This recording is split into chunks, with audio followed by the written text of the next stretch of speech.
चलिए बात करते हैं अधिक मास की। अधिक मास में कौन से काम हम सभी कर सकते हैं, अब ये जानते हैं। तो पंडित जी, ये तो जान लिया कि हमें कोई जो अच्छे संस्कार हैं वो नहीं करने चाहिए, कोई जो हम गृह प्रवेश का करते हैं या कोई इस तरह का हवन, वो सब नहीं करना चाहिए, लेकिन कौन से काम करने चाहिए? देखो बेटा, हिंदू धर्म ग्रंथों के अनुसार, निर्णय सिंधु के अनुसार अधिक मास से जुड़े कई नियम हैं। अच्छा, ठीक है ना। उन नियमों को ध्यान से पढ़ें। हिंदू ग्रंथ हो या धर्म सिंधु हो या निर्णय सिंधु हो, इसमें अधिक मास से जुड़े कुछ नियम बताए गए हैं। अधिक मास में मांगलिक कार्य जैसे विवाह, मुंडन, गृह प्रवेश, यज्ञोपवीत, ये सब छोड़कर नित्य यानी हर रोज किए जाने वाले नैमित्तिक किसी विशेष प्रयोजन के कार्य और काम में यानी बहुत जरूरी, ये 3 तरह के कर्म किए जा सकते हैं। अब मैं आपको बताता हूँ कि अधिक मास में कौन से काम आप कर सकते हैं। इस पूरे महीने में आप व्रत, तीर्थ स्नान, भागवत पुराण ग्रंथों का अध्ययन, श्री रामचरितमानस का पाठ, भक्तमाल का पाठ और भगवान श्री हरि विष्णु के गुणों का गुणगान, उनकी कथा का प्रचार प्रसार, ये सब किया जा सकता है। जो कार्य पहले शुरू किए जा चुके हैं उन्हें जारी रखा जा सकता है। जैसे घर आपका पहले से बन रहा है तो उसको मत रोकिए। ऐसे संस्कार आप कर सकते हैं जो पहले से चल रहे हैं। परिवार में कोई मांगलिक कार्य शुरू हो चुका है तो उसको भी किया जा सकता है। विवाह नहीं हो सकता है लेकिन रिश्ते देख सकते हैं। गृह प्रवेश नहीं कर सकते हैं लेकिन नया मकान अगर लेना चाहें तो उसकी बुकिंग की जा सकती है। प्रॉपर्टी खरीदी जा सकती है, लेकिन गृह प्रवेश नहीं किया जा सकता। अगर कोई बड़ा सौदा करना है तो टोकन देकर उसे किया जा सकता है। फाइनल डील कोई मुहूर्त देखकर की जा सकती है।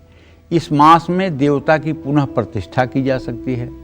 ग्रहण, श्राद्ध, जातकर्म, नामकर्म, अन्नप्राशन जैसे संस्कार भी किए जा सकते हैं। तीर्थ श्राद्ध, दर्श श्राद्ध और नित्य श्राद्ध भी इस महीने में किए जा सकते हैं। जय मां विंध्यवासिनी।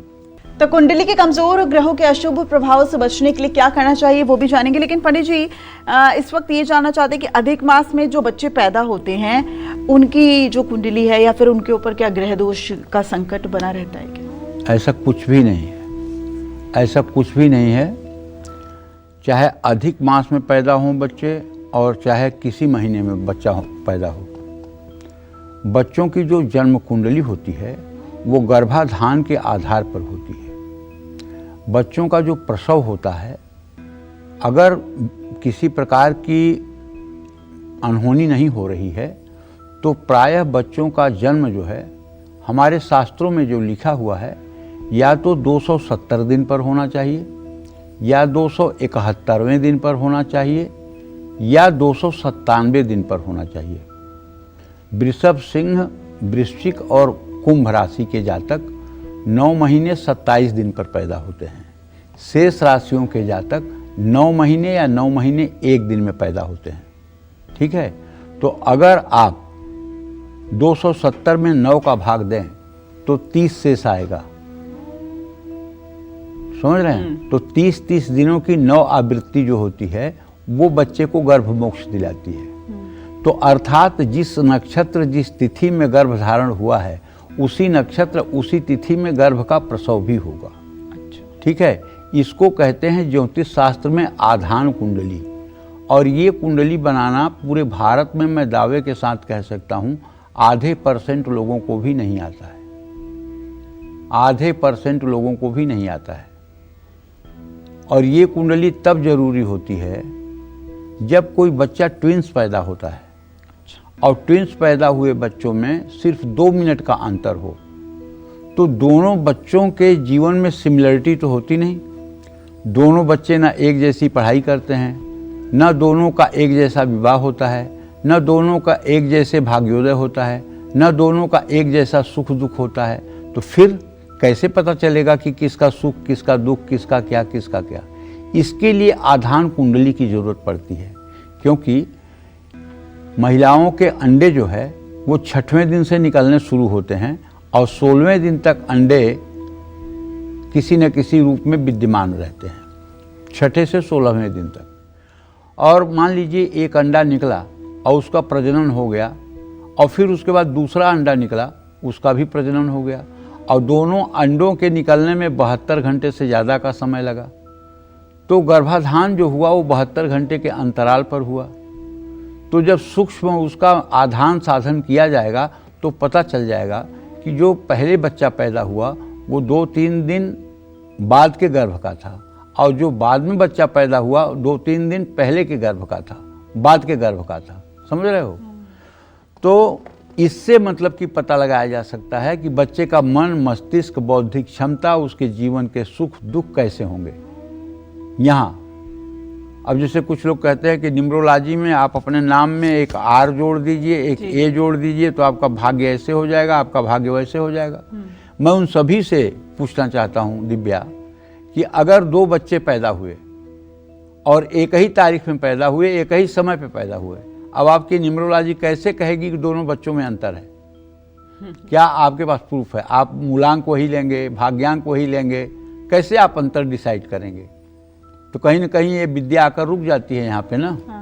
विद्या में अधूरापन तो है ना, लेकिन वैदिक ज्योतिष में अधूरापन नहीं है। इसमें आधान कुंडली का निर्णय करके और रत्ती रत्ती बातें बताई जा सकती हैं कि इस बच्चे में ये स्वभाव होगा, इस बच्चे का ये जीवन होगा, इस बच्चे का ऐसा होगा, इस बच्चे का ऐसा होगा। अधिक मास से कोई बहुत अंतर नहीं आता है। अधिक मास में पैदा हुआ बच्चा न तो मतलब कि दुर्भाग्यशाली होता है और न अधिक मास में पैदा होने के कारण सौभाग्यशाली होता है। मतलब उसका कोई वो असर तो नहीं मतलब कि इस बात पर डिपेंड है कि क्या वो अमावस्या पर पैदा हो रहा है, क्या वो चतुर्दशी पर पैदा हो रहा है, क्या वो नीच के चंद्रमा में है, क्या सूर्य नीच के नवमांश में है, क्या बृहस्पति नीच के नवमांश में।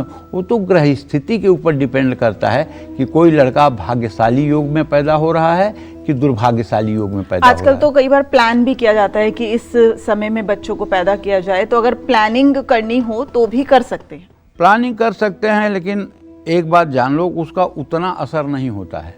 अच्छा। जितना स्वेच्छा से बच्चा अपने मन से आ जाए उसका जो असर होता है। अब जैसे मछली का दिखना यात्रा में बहुत शुभकारी माना जाता है। अगर मान लो आपको यात्रा करनी है तो आप अपने किसी नौकर से कहिए कि एक बाल्टी में मछली रख दे रे, और मैं निकलूंगा तो मेरे दाहिने हाथ की तरफ मछली होनी चाहिए। ठीक है ना? शुभ संकेत है।